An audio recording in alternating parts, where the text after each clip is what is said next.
Hello, everybody. This is Todd Dewey from the hit show Ice Road Truckers on the History Channel. And my source of radio and all truckers news, I go to tncradio.live.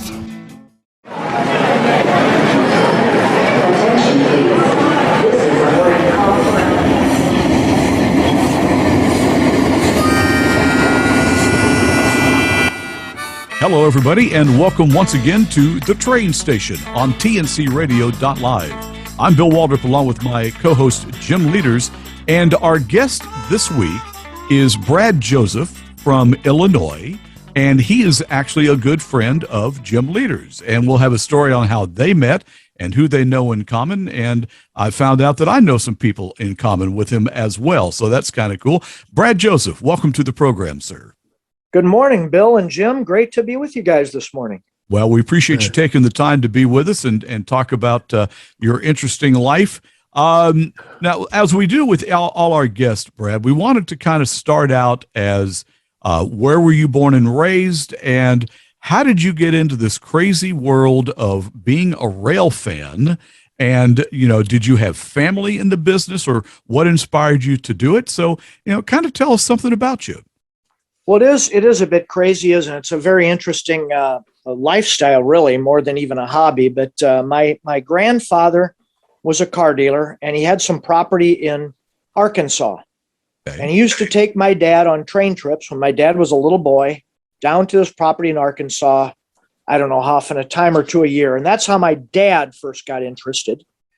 And then my dad, who was born in 1927, you know, typical life, Lionel train around the tree, dug out some of the dirt in the basement to build a model railroad. But my dad held the passion his entire life. And I got it, I don't know, can you get it by osmosis if you're human, or is that a plant-based Yeah, we'll thing? go with osmosis. Yeah, that'll work. Yes. But so I got it from my dad. My mom got it from my dad. My mom had a passion about dining car china and silver and collectibles.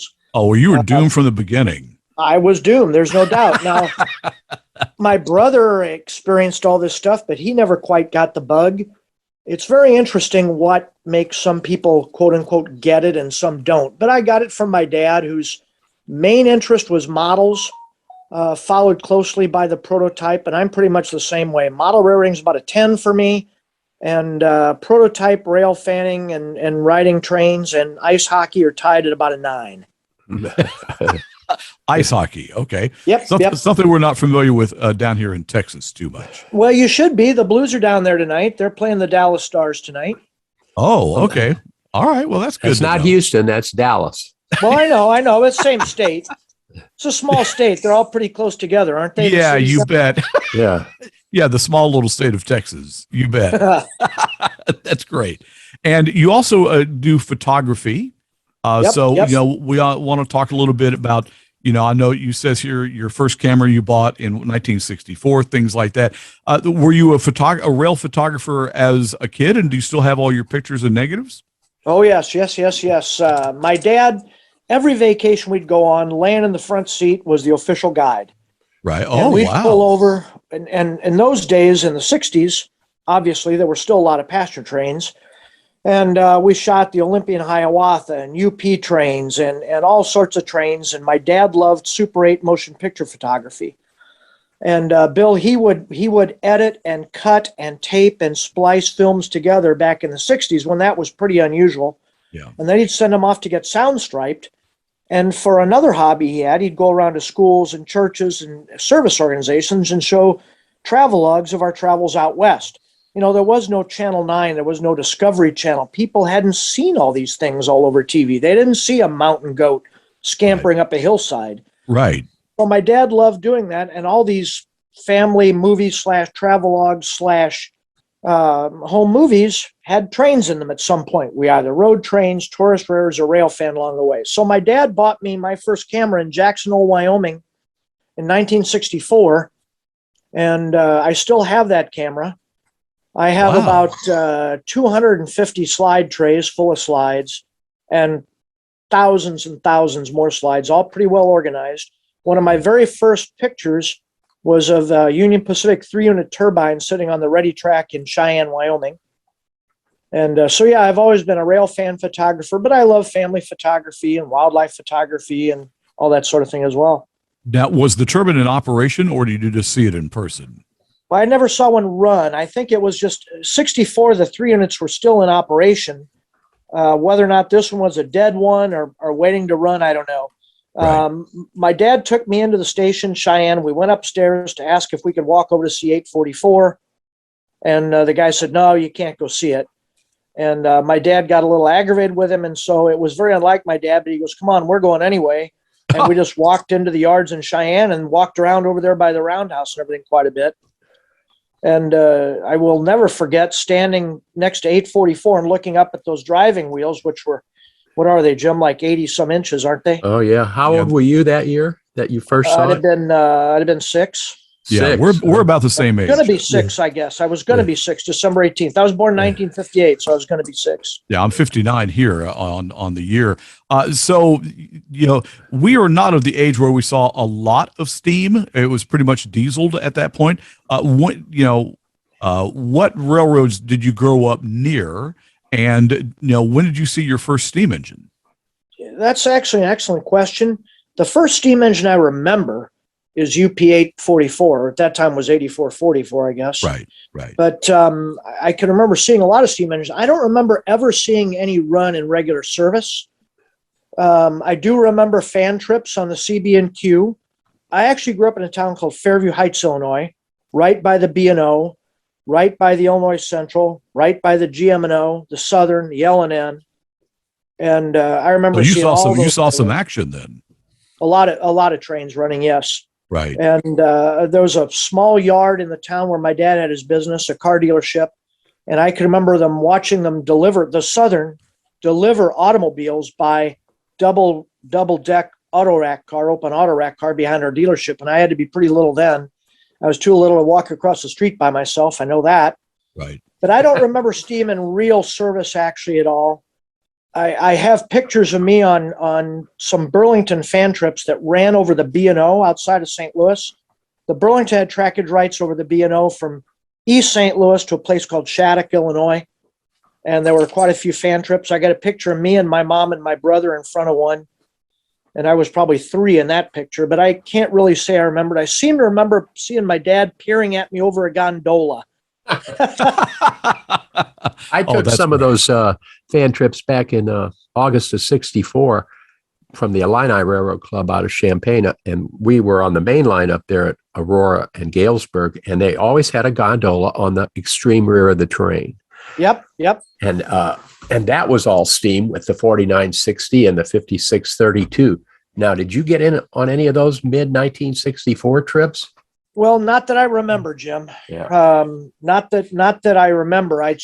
Well, anyway, those Burlington trips in the mid '60s, about $7.50 for a day of fun, or a ticket. Yeah, they were something else. The good old days, right? Yeah. My first steam engine I saw ever was when I was in junior high. I went with a group of friends into Arkansas and rode the Reeder Railroad. I don't know whatever happened to it, and it's still around, I think. Wow. But yeah, that's the first steam engine I ever saw, and I was amazed by it. And the second one I ever saw was the 4501, the Southern 4501, running out of New Orleans. I went over to the NRHS convention in New Orleans in 73 or 74, again, still in junior high school, and rode that over to like Hattiesburg, Mississippi and back. And so I was absolutely mesmerized by the sound and the whistle. And the first time you see one, it's like, oh my God, it's really amazing. I love diesels too, but as any of us would agree, there's just something special about steam locomotives. And we've been very blessed to be able to see them, ride behind them, and sometimes ride in the cab of those locomotives. Our local NRHS group back in my high school days in the early to mid 70s, I worked with a lot of those guys on Southern fan trips out of Copeman Yard in East St. Louis. A guy named Jim Trousdale, and I met Bill Purdy with the Southern Steam program, and had a lot of fun working on those trips. And I used to like the repositioning trips. We went to New Albany, Indiana one time on a repositioning trip and stuff. And so here I was a kid and couldn't even drive, and my mom and dad would let me go on those trips, and I'd be a car host or sell stuff in the snack bar or whatever. Guys, we're going to take a break real quick on this segment. This is the Train Station on tncradio.live. I'm Bill Waldrop along with Jim Leaders. Our guest this week is Brad Joseph of Illinois and talking about his love of trains. We'll be back in just a moment. Stay tuned. Hey, rideshare drivers and gig economy workers, the host of tncradio.live, the Rideshare Rodeo Podcast, and the Gig Economy Podcast come together for news, talk, music, stories, laughs, and more. We're live Fridays at 7 p.m. Eastern, 6 p.m. Central, right here on tncradio.live.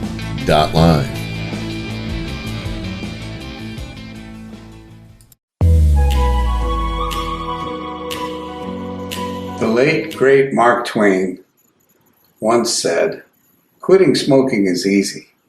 I've done it hundreds of times." Well, there are many behaviors that people try to quit. They try to change, and they end up reverting back to that same old self-destructive behavior. That's not just about smoking and drinking. That's even about leaving an abusive partner in a domestic violence situation. Sometimes people have to leave 7 and 8 times before they leave for good. You know, earlier in my career, when someone wanted to quit smoking, I would make sure that they were totally committed in every possible way because I didn't want them to fail. Because in my mind, if they failed, they would associate quitting with failing and then they wouldn't try anymore. But I was wrong. According to the research, we are to encourage people, keep trying, keep trying, keep trying. Because one of these times, we're going to quit for good.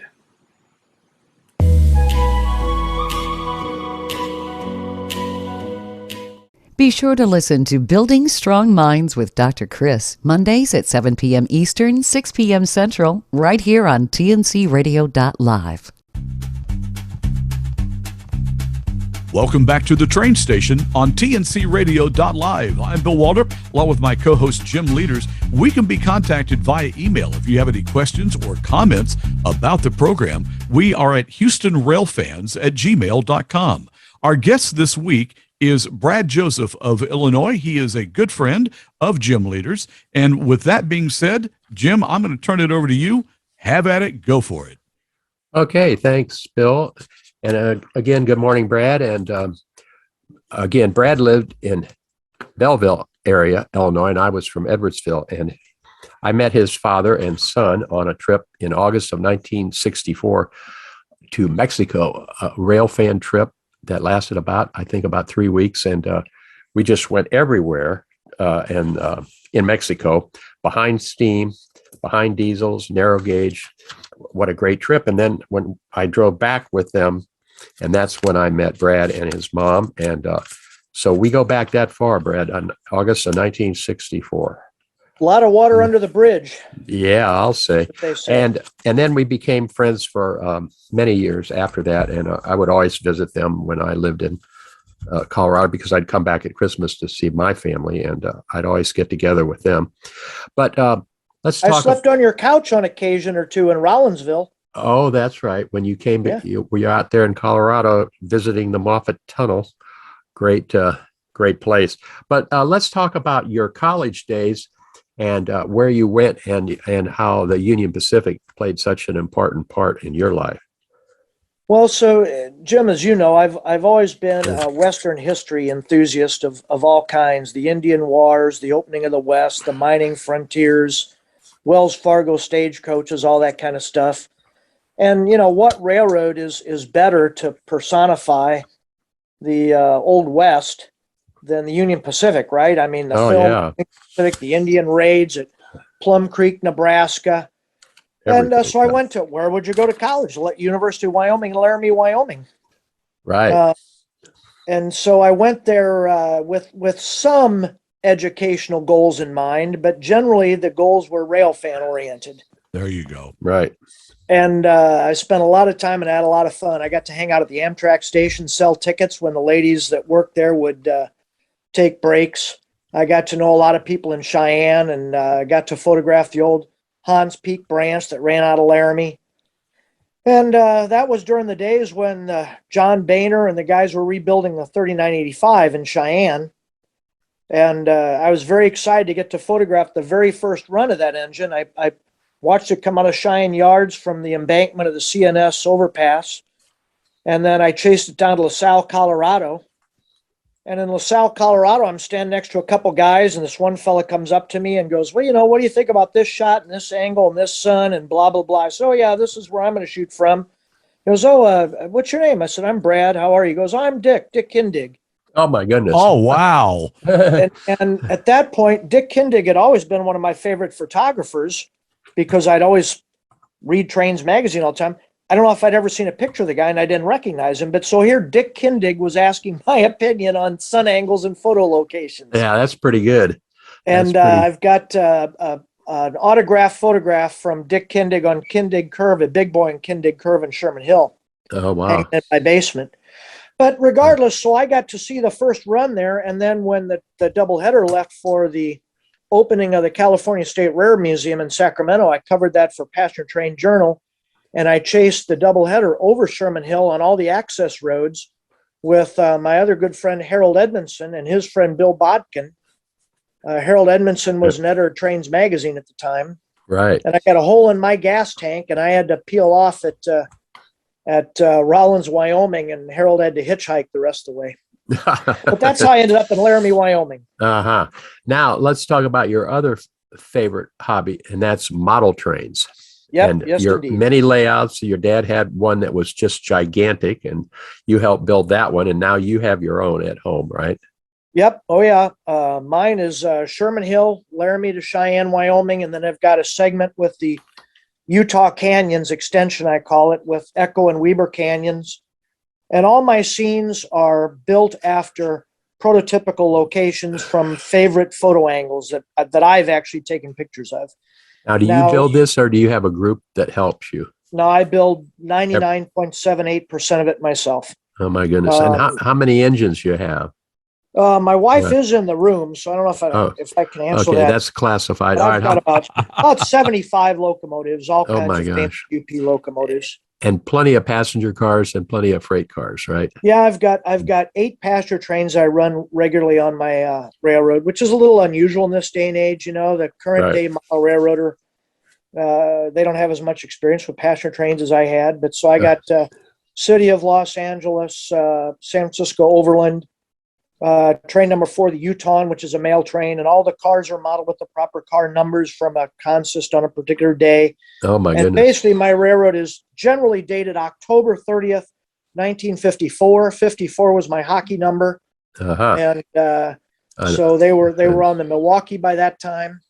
But I do run some of my favorite diesels and stuff on there too. You got to have a Centennial, right? You got to have a turbine. What about how big actually, in footage is your layout? It's 40 foot by about 28 foot on 2 decks. Uh-huh. That's So pretty big. it's about the average size model railroad really in this day and age. Uh-huh. It takes up about a third of my basement or half my basement, I guess. But I didn't want, some of my friends have built these layouts that are so big and they create a maintenance nightmare. And they got to have friends help them and work on things. They got to have specialized people to do the electronics. I didn't want anything that complicated. I wanted something that I could keep in operation myself my whole life. Yeah, it's pretty complicated now just to do a normal layout with all this new electronical gadgets they got on trains on the models. Yeah, the DCC and electronics and the sound, and I'm putting in servos and an Arduino computer right now to run crossing gates. Oh, my goodness. All right, now the second subject I want to talk about, which is really fantastic, and that's all the great passenger train trips you got to take with your family, and especially the Super Chief trip to Disneyland. Well, the Super Chief trip to Disneyland, that's a big one. Should I start with that one? Yeah, I think you ought to start with that one. So my dad had a cousin who worked for the Santa Fe, and we arranged a trip to Disneyland. My brother's big passion was Disney, and my 2 daughters are both huge Disney enthusiasts, and my wife, just like I am with trains. So we just got back from 10 days at Disney World, actually. But regardless, It was just before Thanksgiving, 1963, and I remember walking into this. I can remember walking into Union Station in St. Louis, in the mezzanine to get on the train. We took the city of St. Louis to Kansas City, and then got on the Super Chief in Kansas City. Next morning, we wake up in La Junta, and my dad gets to go in the cab. My dad and my brother get to ride in the cab of the Super Chief because of my dad's cousin, and I was very upset over it. And the conductor brought me a little package with a neckerchief and an engineer's hat and a train whistle. And I was very aggravated that here they got to go in the cab and I got a plastic train whistle. Oh my God. At any rate, so we go over Raton Pass, and I knew enough to know that was something really special. And how old were you? I was 5. Oh, no, yeah. Let's see, 63. I'd have been 59, 61, 2. I was going to be 5. Uh-huh. So No cab rides for 5-year-olds. No, not at that point. The camera came next summer. Uh-huh. Oh, no, cab rides. Right. Yeah. So the engineer's name was Smedley, and I still have home movies of all this I possess. And we come rolling into Raton, New Mexico. Top half of the Dutch door is open. I'm peering over the bottom half of the Dutch door with my fingers on the edge, and I'm on tiptoe. My mom's wearing a blue dress and white gloves. Oh my gosh. I remember this, guys, like it was yesterday. A guy comes running out of the screen door of the depot. The screen door slams. He runs 90 degrees up to our vestibule, turns and jogs along the vestibules. We're coming to a stop. Brakes are screeching, the hot air smell, all the clattering sounds as the train's coming to stop. And he yells, "President Kennedy's been shot. They just shot President Kennedy in Dallas." Oh my goodness. And I felt my mom's arm was on my left shoulder, and I looked over and I saw her hand in the white glove, and it disappeared. And I turned and looked up at her, and she pulled her hand up to her face and went, "Oh," and gasped like that. Oh my goodness. I remember that literally like it happened to me this morning. I'll be darned. So when they got back in the Pullman car, what'd they think of the cab ride? Oh, well, they were amazed, of course, and they had learned about it before we did on the radio. But they were amazed. And the thing is, my dad we have home movies of the speedometer hitting 100 miles an hour between La Junta and Trinidad, Colorado. Not surprising. Oh yeah. And the most interesting thing to me is, though, the tracks going up Raton Pass and then the tunnels were weed grown. There were a lot of weeds in those tracks because even those days it was mostly passenger train traffic. Right, but they had a lot of passenger trains on that line. They had a lot of passenger trains. Yeah, there were probably 8 or 10 in those days yet, 63. Right. But, it was a huge thrill. And then I remember riding over Raton Pass in the Dome. Cajon Pass in the Dome the next day. And of course, the train was very reserved. Nobody was talking that day. I knew that something very, very serious had happened. Right. But this recent book by Gordon Glattenberg and Tom Gildersleeve called The Chief Way, I think, there's a picture of the Pleasure Dome at the summit of Cajon Pass, the next day. And I've used a magnifying glass. I'm surprised you can't see me and my mom sitting up there. We were on the left side, and this is on the left side of the train. Oh, my gosh. I've been meaning to try and contact him to see about that. And I remember seeing palm trees, my mom pointing out palm trees, and then I was disappointed we couldn't go to Disneyland. A couple days later, we took the Lark to San Francisco, and we hit a car on the Lark, and I was knocked out of the bunk. Oh, my God. Knocked out of the bed onto the floor. And we ended up going to visit John Allen's Model Railroad. If you've heard of John Allen's Model Railroad. No, but go on. You've never heard of John Allen's Model Railroad? No. The Gory and Defeated? No. But one of the greatest of all time. Look it up, Jim. I'm surprised. Yeah. Hey guys, hold on right there. Pause real quick. We got to take a break real quick, and we'll be back with the next segment. This is the Train Station on TNCRadio.live. Our guest today is Brad Joseph, and I am Bill Waldrop with Jim Leaders, my co-host. Thank you so much for tuning in. We'll be right back. Stay tuned. Don't miss Marcia Campbell, North America's trucking sweetheart, Thursdays at 6 p.m. on TNCRadio.live. Great leaders challenge their people not to stop at the first right answer. Tighten the Lug Nuts is the book that will help you move past that first right answer to be more effective, more productive, and more successful. This book serves as a blueprint that can be easily applied by leaders, entrepreneurs, truckers, owner-operators, all of us in our everyday lives. This is one of the best leadership books you can read to help you accelerate towards your personal and professional goals. Plus, a portion of the proceeds will be donated to truckerschristmasgroup.org. Visit TightenTheLugNuts.com to order your copy today.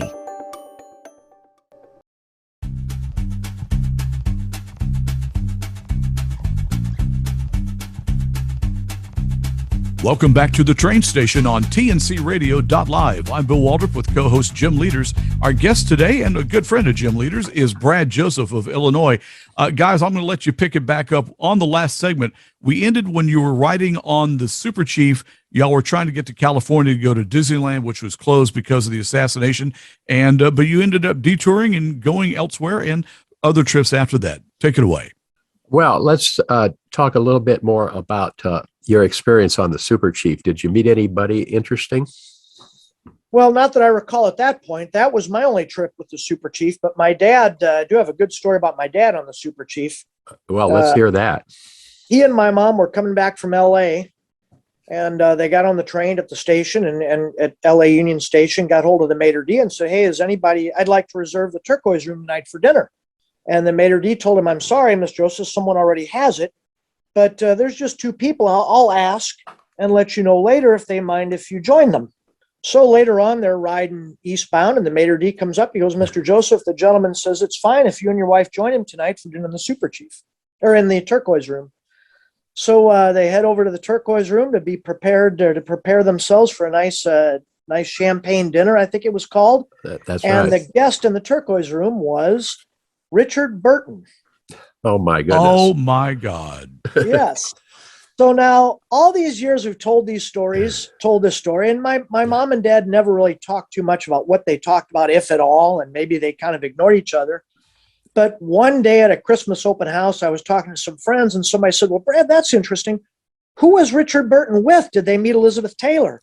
Right. Well, my dad and mom never said, the question never came up. I have no idea who the other person was with him. I don't know if it was his wife or not his wife or an associate or what. And that question never came up for 50 years. Oh, my goodness. That's the first question I thought of when you said Richard Burton. Who is he traveling with?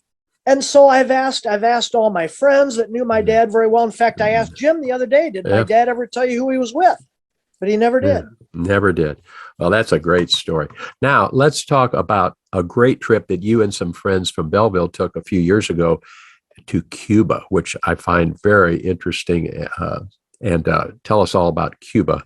Oh, man. For whatever reason, sugarcane railroads have always fascinated me. You know, little narrow gauge engines puttering around out in the fields.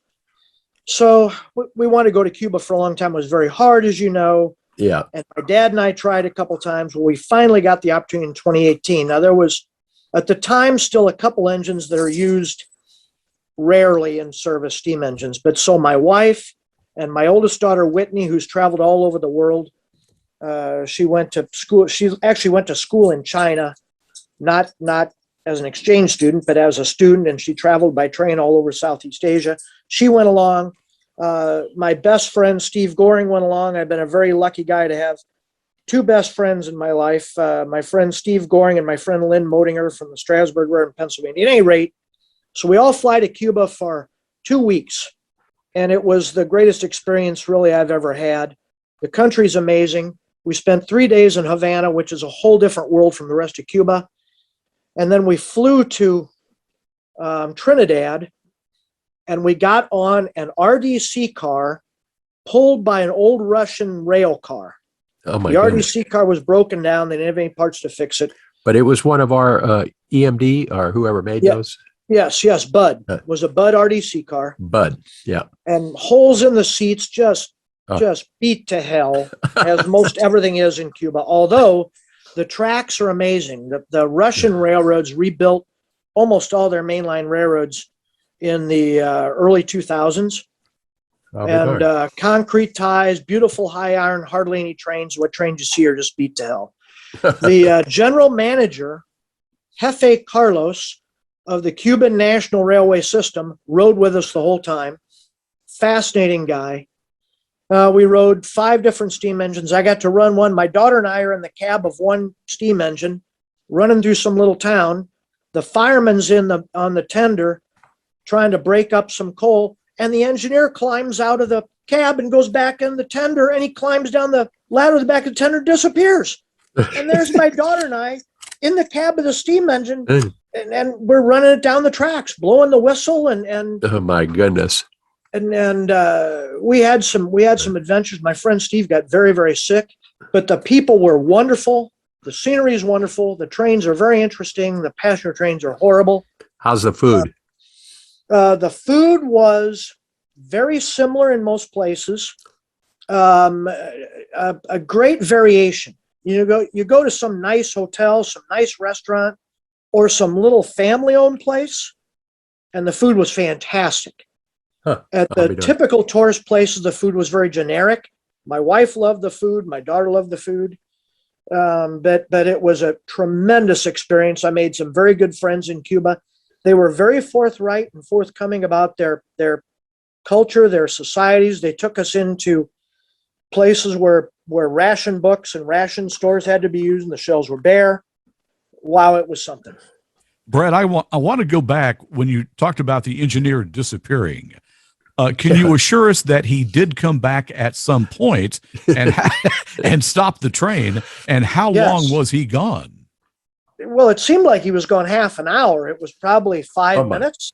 Wow. But all I could think about is what the hell happens if we come around the corner and there's a train in front of me or something. Now, right. I knew what the brakes were, and I knew what the throttle was, but I couldn't have stopped it. I had another situation similar to that, if I may digress, and I'll try and make this one quick. Sure. My girlfriend and I were photographing a coal train on the Hans Peak branch line outside of Laramie one day. And the fireman throws a train order whimsy tied to a rock out the window, and it says, "Meet us at the crossing at Mitchell Crossing." So we meet him there, and he goes, "Hey, do you guys want to ride into Laramie with us? Our brakeman will drive your car." Oh my goodness. Wow. So we climb up in the cab, and or actually it was the fireman, I guess. So here we are going across the Laramie Plains with about 50 cars of coal and 3 GP30s. Well, an alarm bell goes off in the back unit, and the engineer goes out the back door. And so he's gone. And my girlfriend at the time is sitting at the throttle. And I'm taking pictures of her, and the cab's empty. And here we are going down this UP track with 50 cars of coal and 3 locomotives, and she had no idea what the hell to do. Yeah. When was this? That would have been about 1980. Oh my goodness. And so he met us at the little engine facility in Laramie and made us lay down on the cab floor when we came into Laramie so nobody saw us. He came back. He just reset that unit and came back, and that was about 10 minutes, but seemed like 2 hours there. I'll bet. Sheer terror going down the rail. Wow. Well, what a story. Well, that's interesting. So you haven't been to Europe recently, huh? Bill and I did a great trip to Switzerland 2 years ago, and it was mind-boggling. I mean, the passenger trains, Switzerland is the place to go for passenger train riding. Well, I rode some there in 86, but my best trip to Europe was with my youngest daughter, Carolyn, who went to school in Dublin for a semester. And I flew over to meet her, and we took, that was 17 days, trains all over the UK. We rode the Caledonian Sleeper, and we rode the Virgin Express trains from York, and we rode the Tube, and we rode the narrow gauge 2-foot trains in Wales, and we rode trains in Ireland. And Bill's been to the UK, but I haven't been over there. But Brad, when you were in York, did you go to the Railroad Museum in York? Oh yes, and what a place! Yes, I promised my daughter we'd be there 3 hours. She enjoys riding trains and she enjoys seeing trains, but she was at the time a 23-year-old girl and wasn't exactly a railette. Yeah. But so I said 3 hours only. Probably 3 days. In that building, and we come out of the tunnel that goes underneath the tracks up into the roundhouse area, and there sitting in front of me is the Mallard. You know what the Mallard is? No. It was an A6 Pacific, designed by Nigel Gresley, who was one of the most famous steam locomotive designers, probably in the world, certainly in the UK. And it's this beautiful blue. It's a streamline engine. It was the fastest steam engine in the world. It went 123 miles an hour, I think, in about 1935. My facts aren't accurate there, but pretty close. Right. And I literally got tears in my eyes seeing this, because I can remember seeing pictures and reading about this when I was a little kid. And this museum is so fantastic, and these locomotives so beautiful. They're polished and pinstriped and painted, and there's teapots in a special holder in the back head. So it's 3 hours. I said, it's time to go, Carolyn. Let's go. She goes, Dad, I don't want to go. And I couldn't get a girl. out of that. Wow. So we saw the reproduction. I don't know. We stayed 5 or 6 hours. We had other things we had to do, but that's an amazing museum. And you sit there and you look at the last steam engine built in the UK, and you see the Duchess of Hamilton, which was an LMS streamline car that looks like something Buck Rogers designed. Huh. And then we walk up into this train observation platform, and there's a couple rail fans there that go there all the time. All of a sudden, here comes this train, and it's got the locomotive is wrapped with the Battle of Britain wrap. So we take a picture of it, and we turn to walk away, and these two British guys come over. They go, my God, you guys are so lucky. We've been trying to get a picture of that engine for years and years. You walk up, and here it comes by, and you photograph it. What about the size of that museum compared to the California Railroad Museum in Sacramento? Bigger? Yes, it's bigger. It's bigger. It's got a fascinating area that they call the depot attic. That's just all kinds of stuff on racks and weird stuff in China, and it's an amazing museum. And I love museums of all kinds. I don't really care what it's about. Right. But, wow, this is an amazing one. I'm going to go back there again soon, very soon. But so Carolyn, man, we're sitting in the lounge car, the Caledonian Sleeper, sipping scotch, looking out over the mountains on Father's Day. And that was a great trip. And then we took the Eurostar to Paris, and then we took TGV to Nice, to fly home from Nice specifically so we could take the TGV. Right. I got to ride the TGV from London to Paris via the Channel years ago. And that's amazing, going that fast under the water, and your ears pop because of the pressure. Like you're coming down in an airplane, but you're going underwater on a train, and your ears pop. It's like, whoa. Yep. That was interesting. Hey, it's time to take a break again real quick. You see how fast this goes? It's amazing when you got these great stories. This is the train station on TNCRadio.live. Our guest today is Brad Joseph of Illinois. I'm Bill Waldrop along with Jim Leaders. You can contact us for any questions or comments or suggestions for the show at HoustonRailFans@gmail.com. We'll be right back. As a professional driver, the engineers at Front Lane know that you remain focused on the road regardless of weather and traffic conditions. That's not always true of the drivers behind you. Every 9 minutes, another commercial vehicle is rear-ended by a driver failing to control their speed. And guess who gets the blame? When you have to brake quickly, Tailbone illuminates a series of bright red LED lights that allow the driver behind you to react up to 50% faster. Using amazing accelerometer technology and a battery that will last for years, Tailbone meets the standard set by the NHTSA and the FMCSA. Learn more by visiting www.frontlane.com/tailbone. That's www.frontlane.com/tailbone. Approved in all 50 states, it's Tailbone by Front Lane.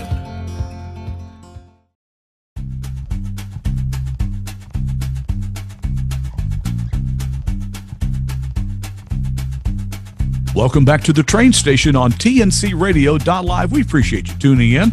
Our guest today is Brad Joseph. I am Bill Waldrop along with co-host Jim Leaders.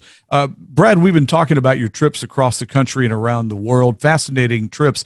I know you are a railroad photographer, and you got your first camera at the ripe old age of 6 years old in 1964.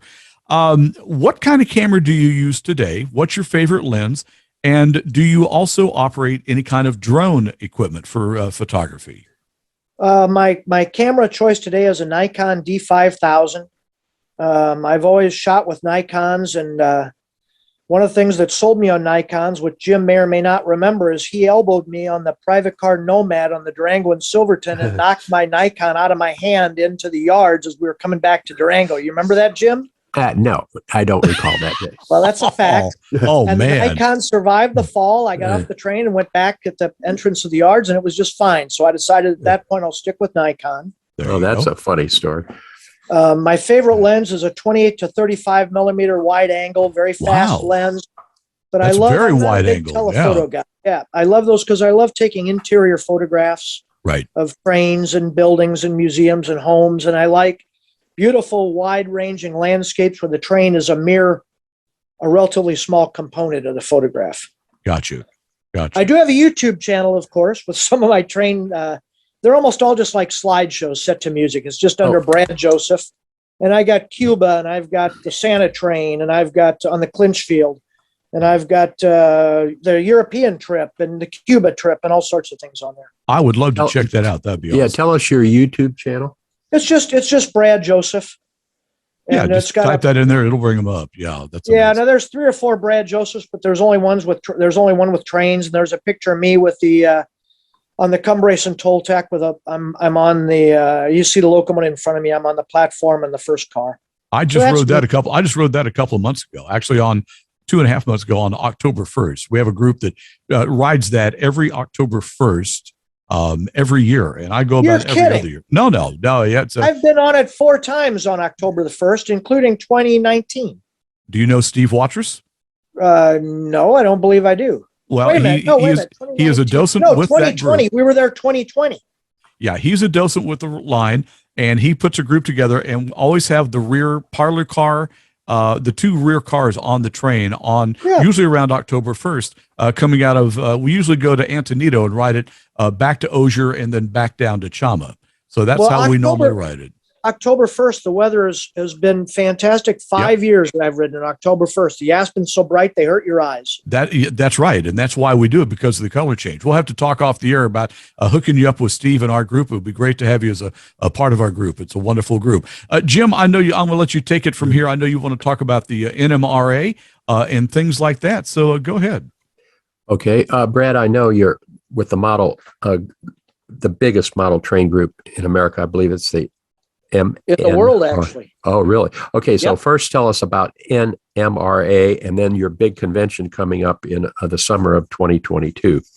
Well, the National Model Railroad Association, Jim's been a passion of mine almost my whole life. My dad took me to my first convention in Chicago in 1961. I was an infant at that time, or barely an infant, I guess. But I don't remember much about that one, needless to say. But I've been to a lot of the conventions. The people I've met all over the country, when you get together with like-minded people, you have such a wonderful time. Right. And the hobby's a great hobby. The organization's a wonderful organization. People, younger people, they aren't really joiners. Back in the 70s, the NMRA was thriving because they had a very large membership.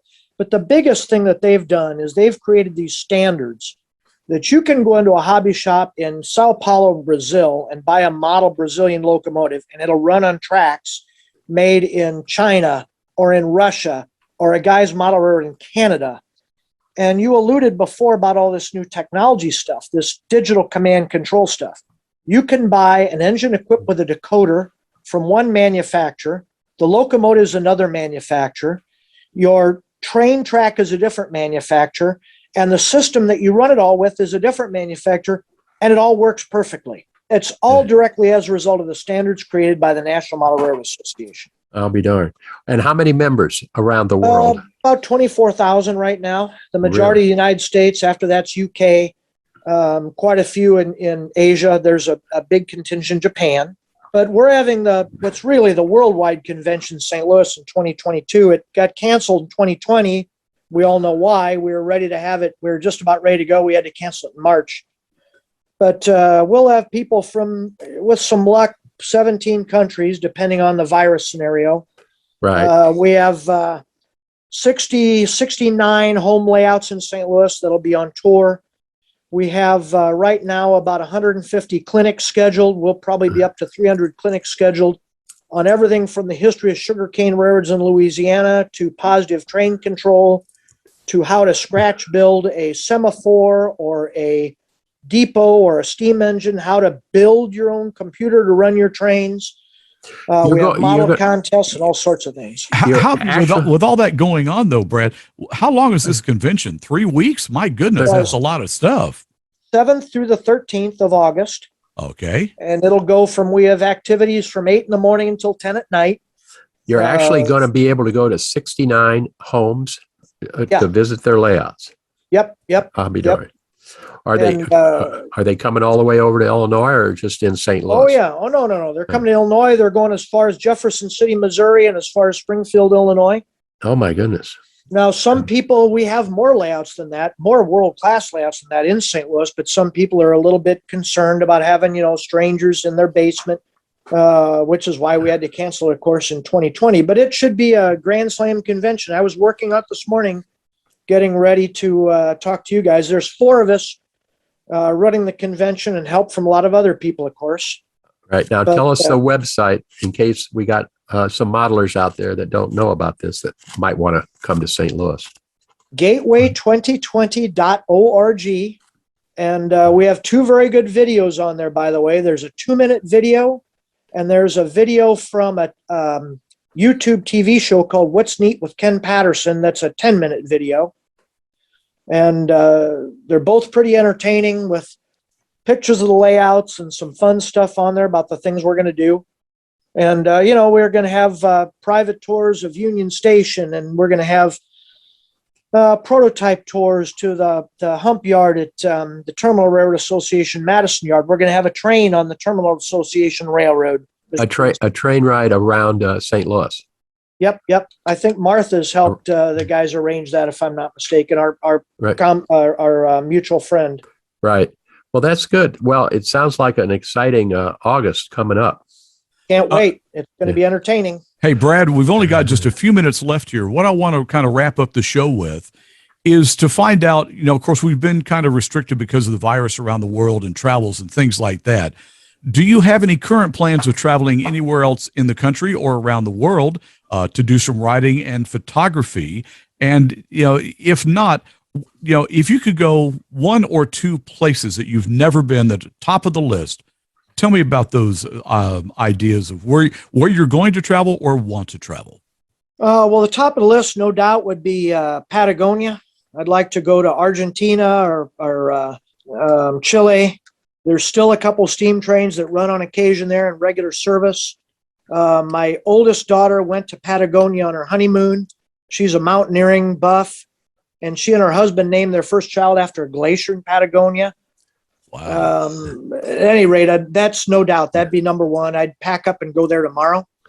My wife and I had several trips planned for this past year that got canceled, one of which is the Autumn Colors Express through the New River Gorge in West Virginia.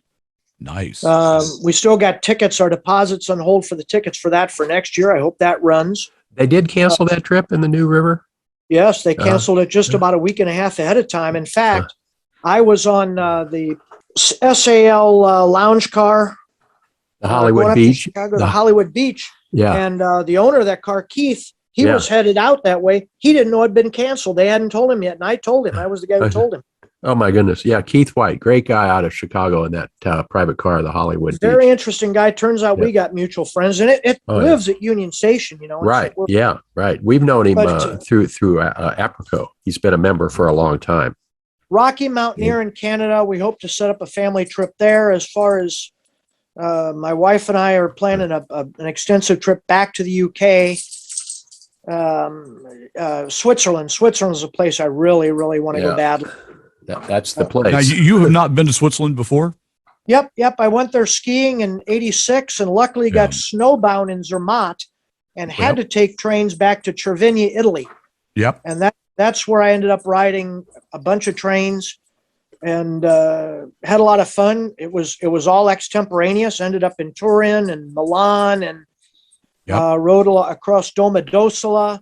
Sounds like our trip, Jim. That's the same, pretty much the same thing. We traveled around Switzerland for 2 weeks and then went down to Milan, spent a few days there before we came back to the U.S. Guys, I hate to cut you off, but this hour has gone by so fast, and we are done. Our guest today. Can I read you my quote? Oh, yes, Please. please. Give you my quote. Yes, absolutely. Go ahead.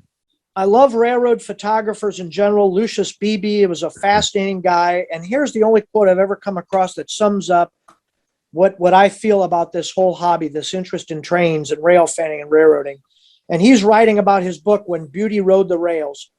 He says he hopes the book would transport his readers back, and now I quote, if only for a brief moment, to a land that was once and truly America the Beautiful, a land of cornfields and wooden fences bounding the lightly ballasted right-of-way, where clouds are few in the blue sky and the long perfect pattern of the shining rails would go on forever. How about that one, guys? Beautiful. Beautiful. Wow. Isn't that cool? That's wonderful. Wonderful. All right. Well, Brad, thanks again. It's been a real pleasure having you here. I look I've had a forward blast, to gentlemen. meeting you in person sometime. Jim speaks very highly of you. And I'd love to meet you sometime at one of the conventions or maybe in Chama, New Mexico next year on October be 1st. there. Absolutely. We'll plan it. Absolutely. Jim, thank you, sir. Okay. Good job. All right. This is the Train Station on TNCRadio.live. Thanks again for joining us. We'll see you for another program next week. Have a great day.